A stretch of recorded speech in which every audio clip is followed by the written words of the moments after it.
Handog ng Radyo Pilipinas World Service ang programang Global na Tayo. Pag-uusapan, hihimayin, aalamin ang mga isyung pinag-uusapan ng bayan at dadalhin sa pandaigdigang plataforma. Global na Tayo, talakayang hindi lang pambansa, bagkus pang global community pa. Global na Tayo, dito sa Radyo Pilipinas World Service, ang online digital station ng Pilipino saan man sa mundo. Tara na, Global na Tayo! Muli po isang mapagpalang pagbati ngayong araw na ito ng Lunes, Hulyo 28 dito po sa Pilipinas. Ako po inyong lingkod, Ray Sampang, muli nag-aanyaya sa isa na namang edisyon ng programang Global na Tayo. Kasama ang ating Global na Tayo team. Of course, mula po sa ating engineering side, sa Master Control, si Miss Susan Aizon, sa ating Wirecast si Hero, sa ating live audio streaming, si Leo, and of course, ang ating producer, executive producer, si Miss Stephanie Vicente. Ayan, of course. And of course, kasama pa rin natin si Mr. Jerome Toledo. Sama-sama pa rin po tayo dito sa ating Monday edition ng Global na Tayo. Kami po ay inyong napapakinggan at nasusubaybayan, napapanood sa pamamagitan ng ating Facebook broadcast live. Sa inyo pong mga Facebook browser, type lamang Radyo Pilipinas World Service. Ngayon din po sa ating YouTube channel. Sa inyong YouTube browser, type lamang Radyo Pilipinas World Service.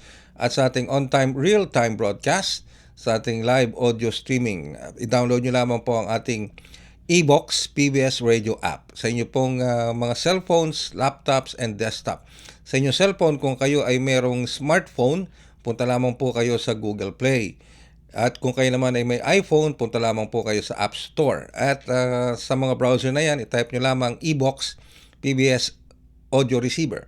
E as in elephant, V as in victory, O as in October, X as in Xerox. At i-download nyo po yan. At pag na-download nyo na, i-tap nyo lang, makikita nyo na sa pamamagitan ng mga tile icons ang mga himpilan sa ilalim ng Presidential Broadcast Service, Bureau of Broadcast Services. Isa na po doon ang ating himpilang Radyo Pilipinas World Service para mapakinggan nyo po ang ating mga programa. Kami po ay nagsisimulang mag-broadcast alas 7 ng umaga, magtatapos the next day, kinaumagahan, alas 2 hanggang alas 3 ng madaling araw. Ganyan po ang ating broadcast upang kami po ay lalo pang makapaglingkod sa inyo, lalo na sa ating mga overseas Filipino workers at mga Filipino na naninirahan at nagtatrabaho sa ibayong dagat, maging sa ating mga Filipino seafarers. Kahit anumang oras, anuman ang inyong time zone, umaga man, tanghali, hapon o gabi, nyo kami pwedeng mapakinggan. Opo, kaya ang aming pong paanyaya, please like, share, follow, and subscribe. Please like our Radyo Pilipinas Facebook page and follow our Radyo Pilipinas Facebook page. Ganyan na rin po pag-subscribe na rin sa ating Radyo Pilipinas YouTube channel. At lagi makinig sa ating live audio streaming, Radyo Pilipinas World Service live audio streaming. Alright, ngayong araw pong ito, July 28, oras dito sa Pilipinas, ganap na alas 4 ng hapon, nakatakda pong magbigay ng ulat ang Pangulong Ferdinand Marcos Jr. o yung kanyang ika-4 na State of the Nation Address sa Bayan.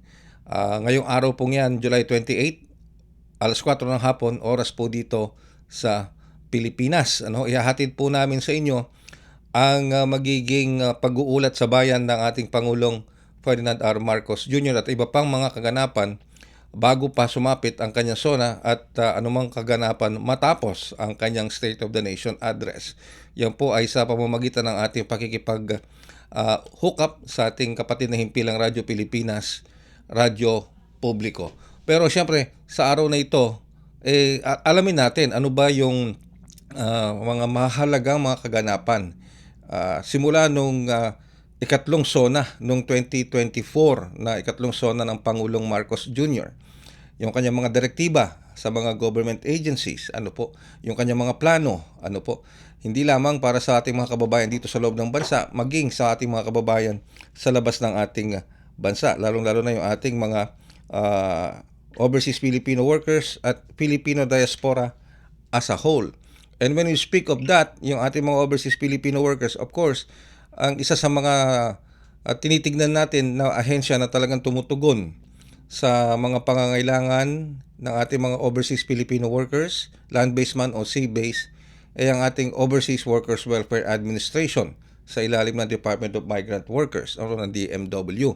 So, hopefully makakapanayan po natin si Administrator Patricia Ibon Kaunan muli ng OWA, ng Overseas Workers Welfare Administration, upang makakuha po tayo ng mga detalyadong accomplishments ng OWA simula po nung ikatlong SONA ng Pangulo noong 2024 hanggang sa mga naging achievements ng OWA, yung mga serbisyo na naibigay ng OWA sa ating mga OFWs sa iba't ibang panig ng banda, maging sa ating mga Pilipino seafarers. Gayun na rin, idudulog natin sa OWA itong dalawa na concerns ng ating mga kababayang OFWs. Ano po?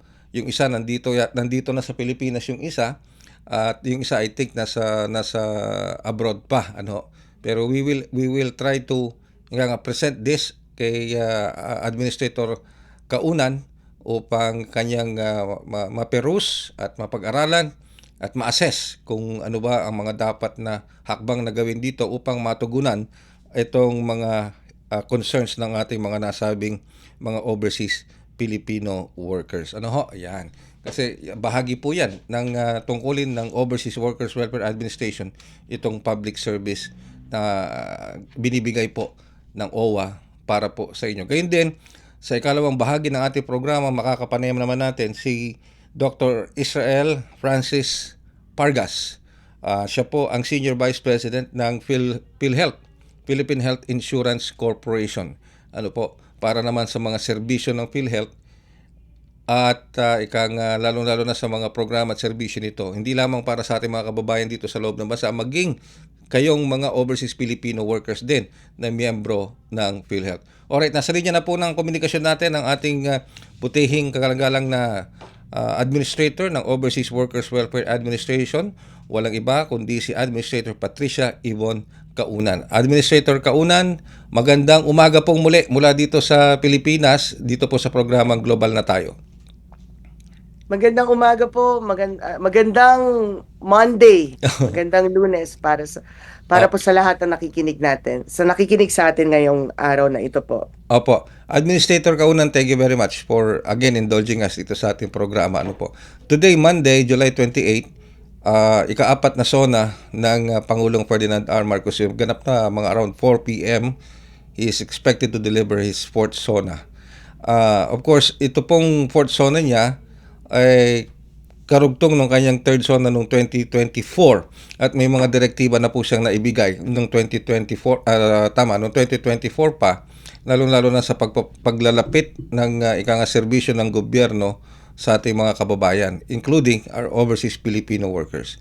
Now, I know meron po kayong mga ginagawa ngayon tulad ng mga serbisyo caravan na ginagawa po ninyo sa iba't ibang embahada natin sa iba't ibang bahagi ng mundo. Pero bukod po sa serbisyo caravan, ano po ba ang iba pang mga major accomplishments ng OWA para po maibigay itong mga serbisyong ito para sa ating mga overseas Filipino workers, land-based man or sea-based?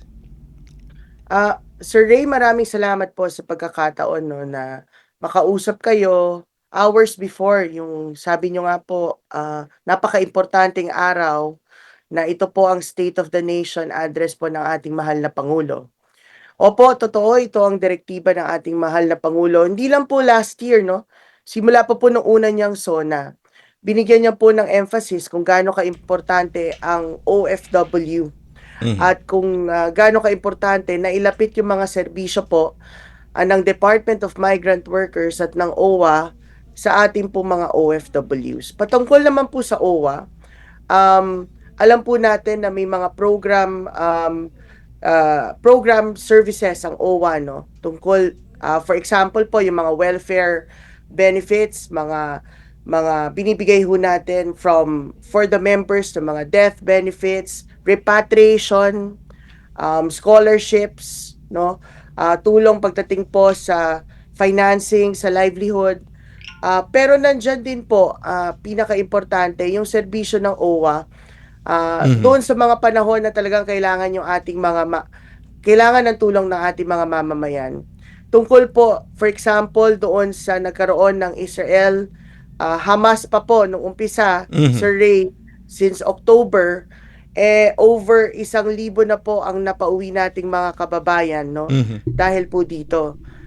And ongoing pa po yan, as you know, iba naman ho ngayon ang conflict, no? Ito ay with well, humupa na po yan pero ongoing pa rin yung repatriation natin Mhm. sa Israel, no? Mhm. Nandiyan din po yung pagtulong natin, sabi nyo nga po, land-based, sea-based, sa mga marino natin, no? Mhm. Not only through providing them training, but also when it comes to welfare assistance. Mhm. Kasama natin, katuwang natin ang Department of Migrant Workers, of course led by our Secretary, Mhm. Hans Leo J. Kakdak, sa bawat issue na lumabas, sa bawat suliranin when it comes to our seafarers, nandun po ang DMW at OWA kasama ng ibang ahensya ng gobyerno para po tulungan at magbigay ng serbisyo para sa ating mga seafarers. Alright. Okay. So, iyan po bahagi na rin nung tinatawag nating reintegration program. Ano po, Administrator?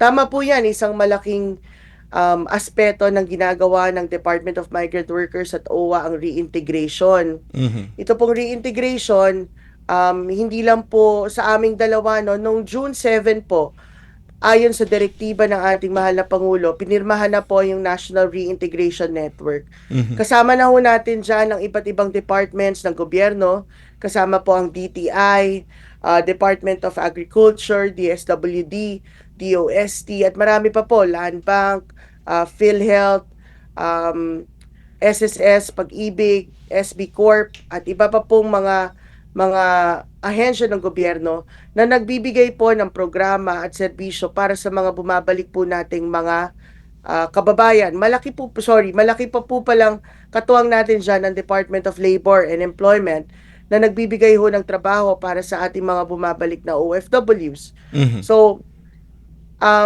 I would say, no, malaking pillar ng ating overseas employment program or isa sa pinaka-importanting pillar ay yung reintegration pillar. Of course, number one, yung welfare pillar. Pero para sa akin, equally important yung reintegration pillar. Okay.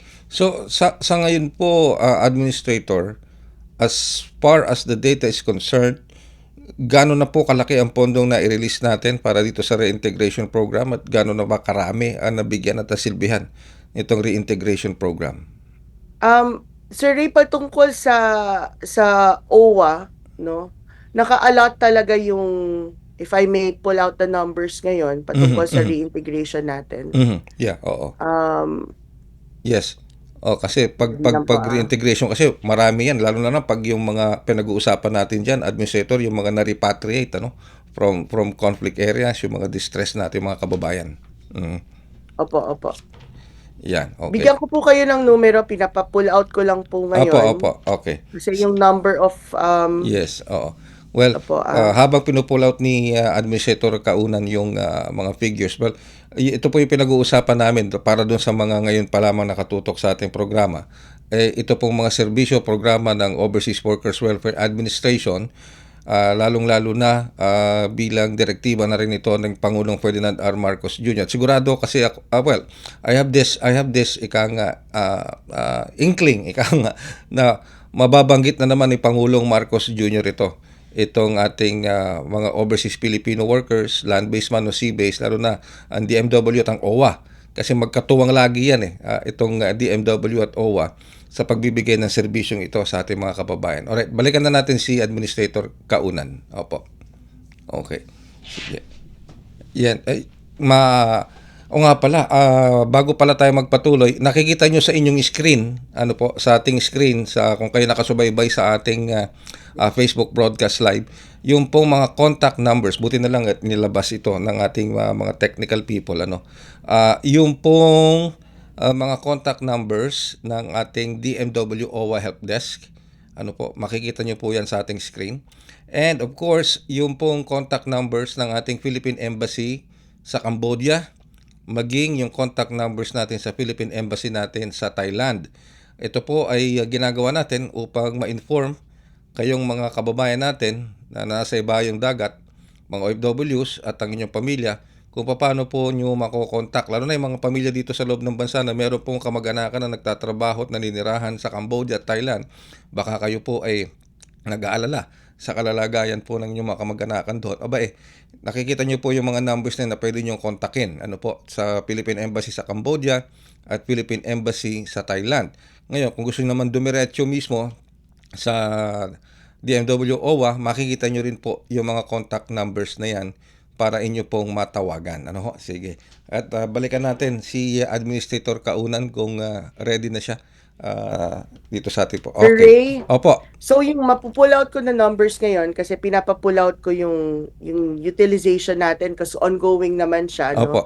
Yung naka-allot for 2025, no, for reintegration services natin, may tinatawag tayong in-country or dito sa Pilipinas, saka yung of course yung on-site natin, nasa 967 million po yung Uy. naka-allot for 2025. Mhm. Masabi ko lang po, no, halos kalahati o more than kalahati po ng reintegration na assistance natin ay nandun sa Balik Pinas, Mhm. Balik Hanap Buhay program natin, kung saan binibigyan natin ng panimula, no, na tulong or kapital yung ating pong mga bumabalik na mga kababayan, no, na distress or gusto na pong bumalik at magsimula po ng buhay dito.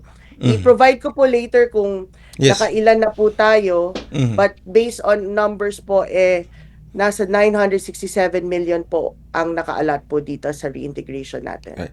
Ay, ma-segue ko na rin na Administrator Kaunan, yung direktiba rin ng Pangulo na gawing digitalization process ng mga ahensya ng gobyerno para mapadali, mapagaan ang prosesong ito para sa ating mga kababayan, particular sa ating mga OFWs. So, where is OWA here dito sa digitalization process na ito?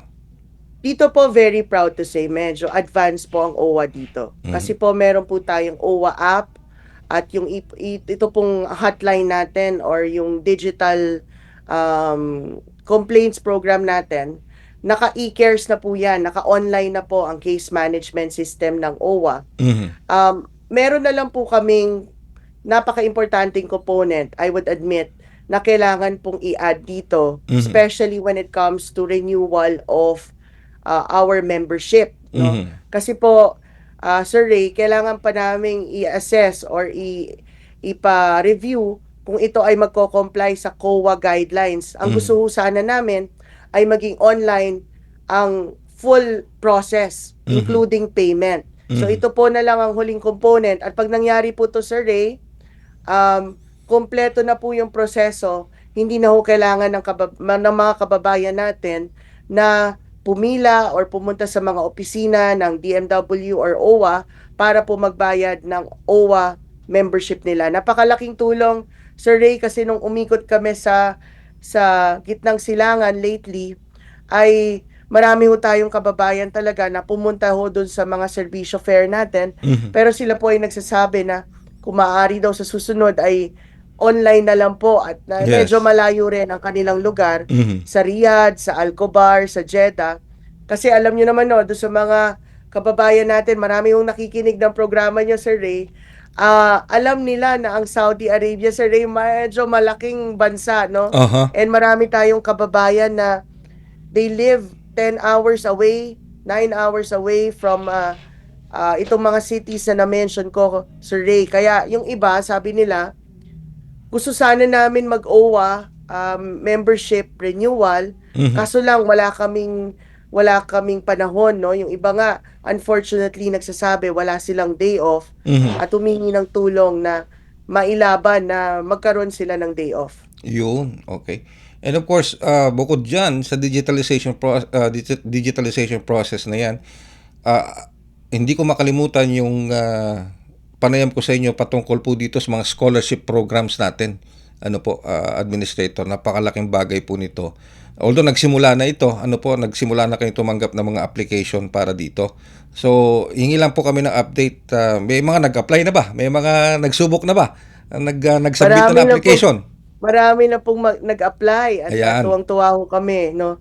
Isa ho sa mga dati ho nagrereklamo sila masyadong mababa yung masyadong limitado, no, yung pwedeng mag-apply kasi meron po na requirement yung magulang na dapat po sumisweldo ng hindi mas mataas sa $600.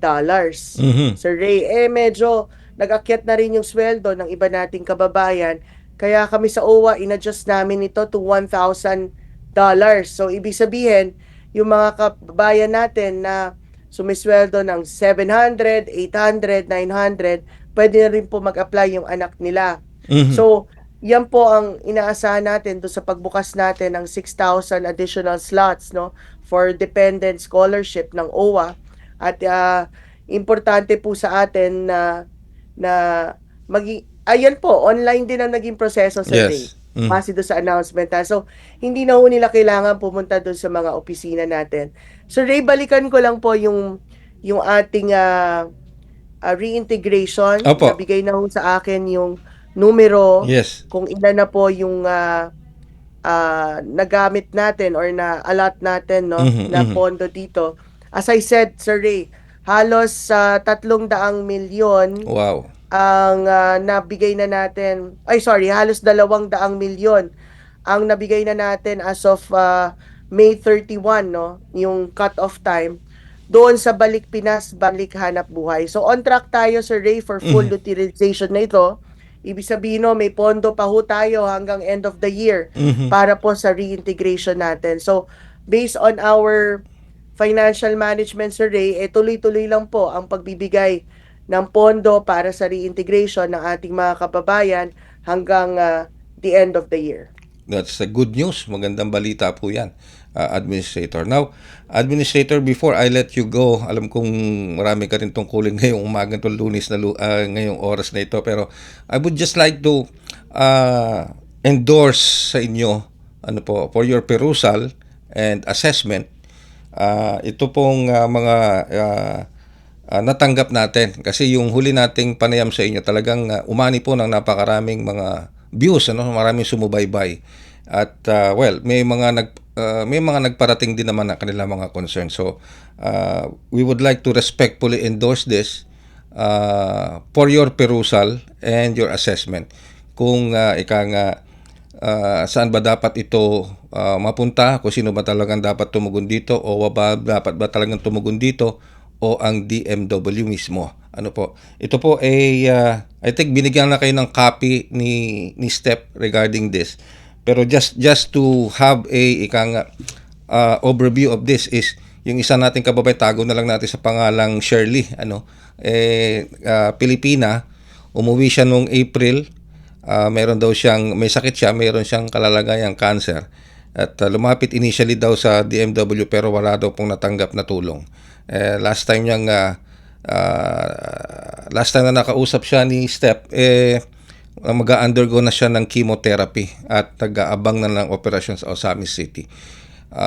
That is my first endorsement sa OWA. Baka sakali lang if upon verification ng OWA and assessment ng OWA at ng DMW, baka meron po tayong maitulong sa kanya. Administrator Kaunan? Sir Ray, definitely po, no.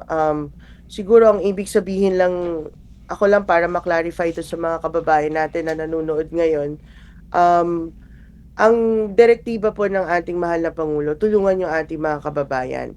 Aminado po kami, minsan, Sir Ray, base do sa pondong binigay sa amin, hindi sa amin kumbaga nakalagay yung pondo para sa medical, di ba?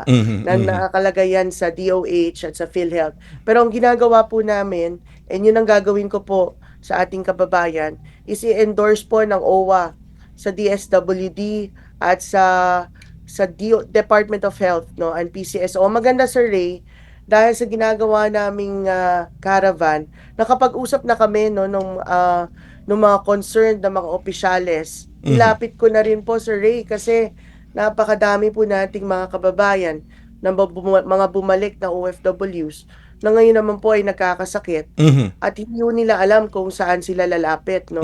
So sabi ko, by default, syempre, Sir Ray, ang lalapitan niyan OWA. Kasi ang OWA sa OFW ang OWA, di ba? So sabi ko, wag nating hindian, ang gawin natin, tayo na ang tumanggap at tayo na ang mag-endorso sa tamang opisina. Tulungan natin yung mga kababayan natin, even in that way po, no, na mahirap naman, no, kung sila pa may sakit, sila pa mag-follow up. So, ngayon nga po, kasi kakarating ko lang po galing Doha nung Sabado, at Minensahe ko nga yung aking team. Sabi ko, meron akong konting reorganization na gagawin, no? Mhm. Kasi nakita ko yung need, Sir Ray, Mhm. and eksakto tong sinabi nyo, na kailangan natin ng hindi lang yung kung anong nakasulat na serbisyo ng OWA, Mhm. pati yung serbisyo talaga na may puso. Ito, yung ganitong bagay na hindi nila alam kung kanino lalapit, Sir Ray. Sa OWA Mhm. lang sila lalapit. Mhm. Kami na lang bahala, total kakilala naman namin yung kakausapin nila. Yes, Kami oo. na ang mag-endorso at kami na rin ang mag-follow up para sa kanila. At Mhm. titingnan din namin, Sir Ray, base sa guidelines ng OWA, kung Yes, ano oo. pa rin ang mabibigay natin para sa ating kababayan. Wow, ang gandang that's ika nga yan ang public service, no? Kagyat na tugon ng OWA dito sa concern nating kababayan si Shirley. At least may tututok na. Okay. Anyway, meron pang isa, administrator. Ito naman itago na lang natin sa pangalang Emalyn. Ito naman tungkol sa ika nga OFW siya sa Kuwait na apektuhan ng bagyong Christine, yung mga nakalipas na bagyo. Lumapit na daw siya sa OWA since active member siya at nagre-renew pero wala pa raw silang natatanggap na benepisyo sa OWA pagdating po kasi I think naitanong ko yung question na may naaalok bang o may ibibigay bang tulong ang OWA sa mga OFW at pamilya nito na naapektuhan ng bagyo. Kaya siguro ito nagpadala ng mensahe sa atin, administrator. Sa Sir Ray, sagutin ko na rin po, no? Magkatuwang yung DMW at OWA patungkol sa mga kababayan natin na naapektuhan ng bagyo. Meron po tayong mga regional offices. Ang DMW po may tinatawag silang quick action kasi meron silang Mhm. action fund, Mhm. Sir Ray. At alam ko doon sa quick action nila ay meron silang binibigay na financial assistance, no, para sa mga kababayan natin na naapektuhan Mhm. Mhm. ng bagyo. Ito po ay syempre of course, no, may mga lugar tayo na nade-declare na state of calamity, Sir Ray. So dito nakabase yung ating regional offices Mhm. sa pagbigay nung quick action, no, na tulong. Kami naman sa OWA, Sir Ray, madali lang kaming kausap kung anong region siya. Actually, tatanungin ko nga po mamaya sa show ninyo Mhm. at patitingnan ko doon sa aming regional officer kung ano po yung naging sitwasyon at Mhm. mabigyan siya ng tulong and ma-assist na rin sa DMW kung sakaling hindi ho siya nabigyan ng tulong, no? Kung naapektuhan ho siya nung bagyo. Alright. Especially ngayon din po nung marami ho tayong mga kababayan na naapektuhan ng bagyo. Mga ulan, mga baha, no? And yung OWA, yung initial namin na ginagawa, Sir Ray, kasi sabi ko doon sa mga kababayan, doon sa mga um, regional offices natin, pag nagbaha kasi, dapat ang umpisang gawin, magdala muna ng mainit na pagkain, Okay. charging station, Yes. Oo. tubig. Oo. Kasi pag dinalan mo agad na relief good yan, nandun sa evacuation center, Mhm. Mhm. hindi naman makakaluto ng pagkain yan, no? Mhm. Yung relief is when they go back to their homes, no? Parang pasimula ulit. Yes. Pero yung umuulan pa at bumabaha, ang importante, especially with OFW families, wala yung kanilang mga kamag-anak and most of the time yung kanilang OFW kamag-anak, ito yung breadwinner, Sir Ray. Ang importante sa amin, we are there to give internet, Mhm. wifi, Mhm. charging, Mhm. mainit na sopas o pagkain at Mhm. malinis na tubig. Mhm. Kasi Sir Ray, yung mga OFW, tumatawag sila sa mga kababayan, sa mga kamag-anak nila, walang kuryente, Mhm. walang internet, Mhm. hindi makontak, nag-worry sila. So at least through that effort, ginawa po natin yan sa Pampanga, na talaga naman pong naapektuhan din yung mga ibang lugar sa Pampanga, no? And iyan po ang magiging initial response natin. And then eventually, Sir Ray, of course, we will assess the situation kung ano pong maitutulong natin. We coordinate closely with the LGU, no, and DSWD. They have ongoing relief efforts, they have ongoing assistance, and kami sa OWA, nag-augment lang kami kasi yun na nga, may mga OFW families, tumatawag rin sa amin yung mga OFWs Yes. na hindi nila makontak yung kanilang mga pamilya. So, Yes. Oo. pumupunta na kami, Sir Ray, dala namin yung Starlink, yung aming Okay. wifi, All no? right. Okay. Bibigay kami ng libreng tawag. Wow. All right. With that, Administrator, maraming salamat po sa kagyat na pagtugon ninyo dito sa endorsement ng mga concerns ng ating mga kababayan. Like I said, well, of course, ipiperuse pa po ito ng OWA. Of course, i-verify ito ng OWA. And of course, gagawan na rin ng appropriate action ito ng OWA sa pangunguna po ng ating butihing Administrator Patricia Ibon Kaunan. And thank you very much for ika nga po sa mabilis na pagtugon at aksyon dito sa aming endorsement sa inyo, Administrator. Maraming salamat po sa oras na ibinigay nyo. Siguro, parting message na lamang po, Administrator, para po sa ating mga kababayan. Sir Ray, para po sa ating mga kababayan na nakikinig ngayon, nandyan po kami, ang OWA at DMW Magkatuwang, magkakampi para sa ating mga OFWs. Sana po ay lagi po kayong um, to monitor po yung aming mga Facebook account, Sir Ray, kasi marami po kaming anunsyo doon na importante patungkol sa mga iba't ibang programa, paano ma-avail yung mga programa. Kami po, pasensya na kung makulit, paulit-ulit, sinabi ko sa social media team, ulit-ulitin natin yung pag-post ng requirements sa scholarship. Kasi ayoko po, Sir Ray, na isipin ng mga kababayan natin na kasikreto yung proseso o merong kinikilingan, merong hindi transparent. Sabi ko nga, sabihin per region kung ilan yung available slots para alam ng mga kababayan natin. Kasi pag sinabi kong 6,000, baka akala nila yung 6,000 lahat sa NCR. Para naka-prorated po yan. So, importante ho talaga sa amin yung ganitong tsansa na makausap kayo. Kaya nagpapasalamat po ako, Sir Ray, sa pagkakataon. Dito namin na-explain yung iba't ibang programa. At dito rin kami nakakakuha po ng feedback. At ito na nga yung isang pangatlong reason kung ba't napaka-importante at sana patuloy yung pag-guest ko sa show ninyo, Sir Ray. Opo. Magtumulong tayo sa mga kababayan natin, yung dalawa nating kababayan ngayon. I-endorse ko na po yan para makuha ko po yung detalye nila sana, Sir Ray. Yes, opo. Mapuntahan namin, makausap namin how we can help. Opo. Ang importante ho minsan, and lastly po, sa SONA po ng ating mahal na Pangulo, ay makikinig ho tayo lahat at kami ho, maasahan ninyo. Kami Meron po hong ay nakasulat na nagpapasalamat sa inyo, Administrator, at kami po ay open po sa inyo, sa Overseas Workers Welfare Administration, sa inyo po, Administrator. As long as you need us, nandyan lang po kami, Administrator, to help OWA, to support your programs and services dito po sa Radyo Pilipinas World Service. Maraming salamat po, Administrator Kaunan. Salamat po, Sir Ray. Ang ating pong butihing Administrator ng Overseas Workers Welfare Administration o OWA. Ayan, medyo hindi na natin maisasalang ang PhilHealth. Nasa linya na ang PhilHealth. Alright, sige. Kagyat, balikwas tayo sa PhilHealth. Kasama na natin ang kanilang spokesperson, si Dr. Francis Ish Pargas. Ayan, magandang morning po, Dr.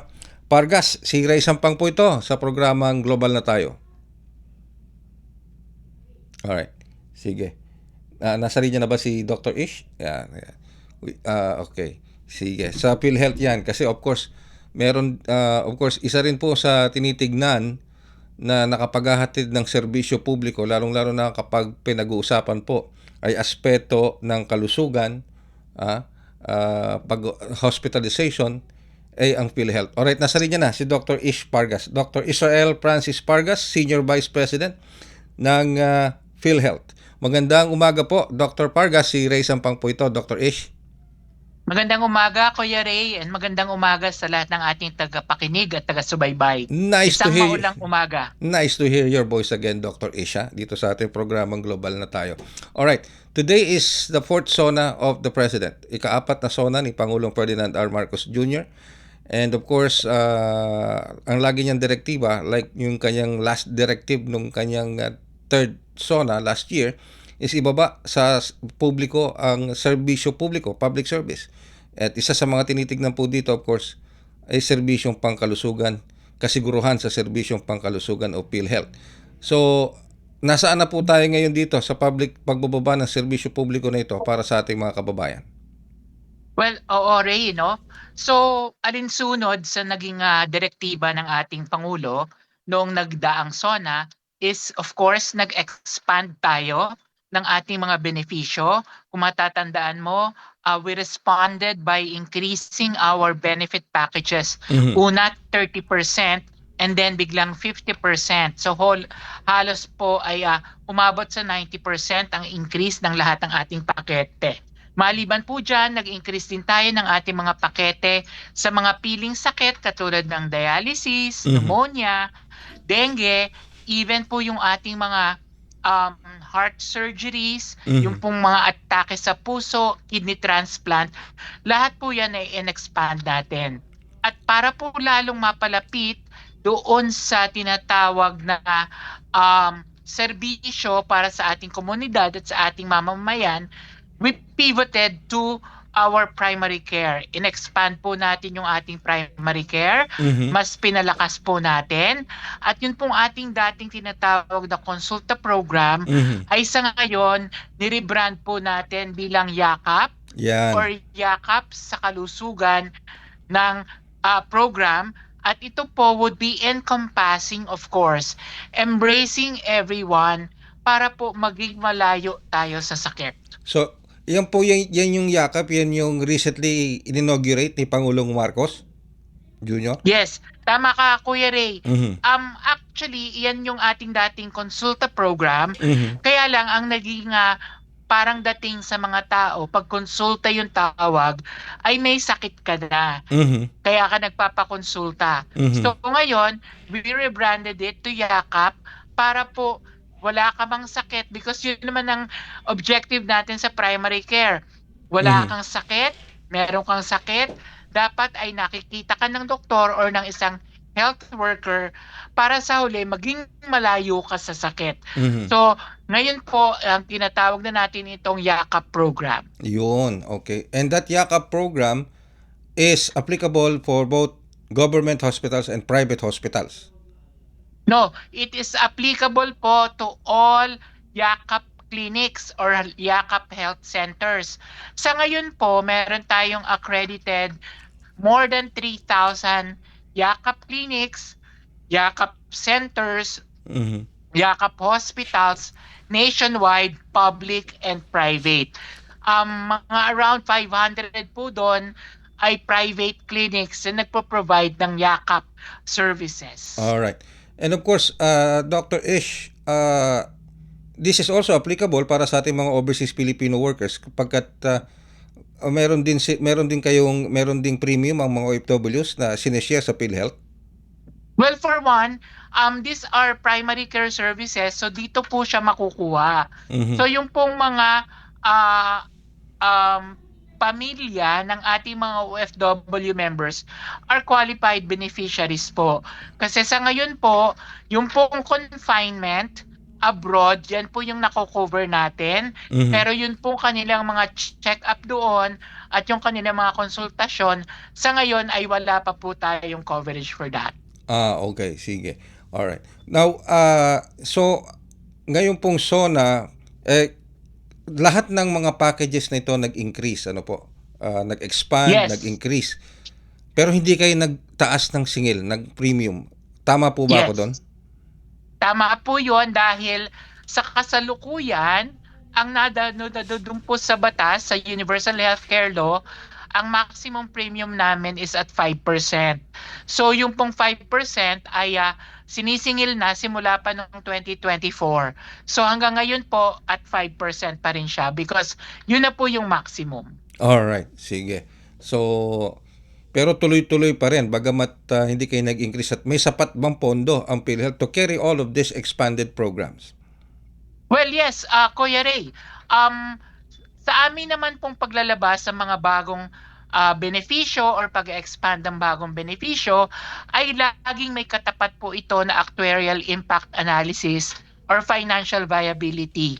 So bago po ito aprubahan ng ating Board of Directors ay ipinipresenta rin po kung ano ang magiging epekto sa ating financial viability. Kung kaya't dahil nakakapagpalabas po tayo nitong mga bagong benepisyo or expansion ng benefit, ay ibig sabihin kaya po ng ating pondo at may pera po tayo. Mhm. Gaya po nung bagong benepisyo natin, yung emergency care. Mhm. Ngayon kasi, dati pag nadadala ka sa emergency room, wala tayong coverage. Pero ngayon, pag nadala ka sa emergency room, meron na po tayong coverage. But of course, Kuya Ray, sa ngayon, ay meron tayong sapat na pondo. But, ang sinasabi rin natin is, of course, to make it more sustainable, Yun. ay kinakailangan pa rin naman po natin ng suporta, ng subsidiya ng gobyerno, and of course, yung pong ating premium contribution. Alright. Dr. Ish, last question ko na lang for today. Since the 2024 SONA, yung third SONA ng Pangulo,